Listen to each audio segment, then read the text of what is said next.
Tai dėl Lazdynų ir Konarskio jau pereita savivaldybės taryba buvo priėmusi sprendimus, jog ten yra pagrindinės mokyklos.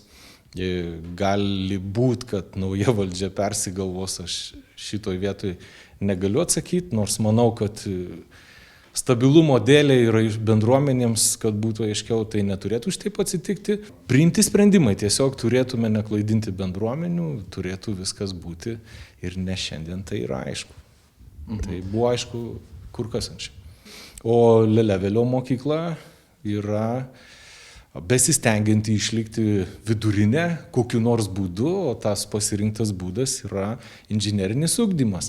Tai mes iš tikrųjų turime gražų pavyzdį Kauno vienos mokyklos, kuri yra Kauno technologijos universiteto inžinerijos licėjus. Lelevelis lyg ir norėtų eiti tuo pačiu keliu. Tai noriu pasakyti, kad ne tik jis, bet Vilniuje yra ir Daukšos lietuvių dėstoma kalba mokykla, tai nei viena, nei kita mokykla iš tikro, į tą, kuri jau yra veikianti, lygiuotis tik gali, sakykim šitaip. Ta prasme, žmonės panašu, kad neturi to tikėjimo, jog jie gali dirbti kaip inžinerinio ugdymo mokykla.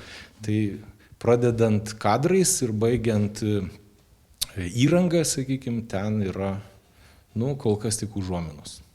Iš esmės, jeigu gausim iš naujos Vilniaus valdžios, gausim aiškiai išreikštą norą, su aiškiai pamatuota pagalba toms mokykloms stoti būtent į inžinerinio ugdymo kelią, tai iš principo nematau problemų. Bet jeigu gausim aiškiai išreikštą norą, kad ten turi būti pagrindinės mokyklos, tai per jėgą niekas neakredituos.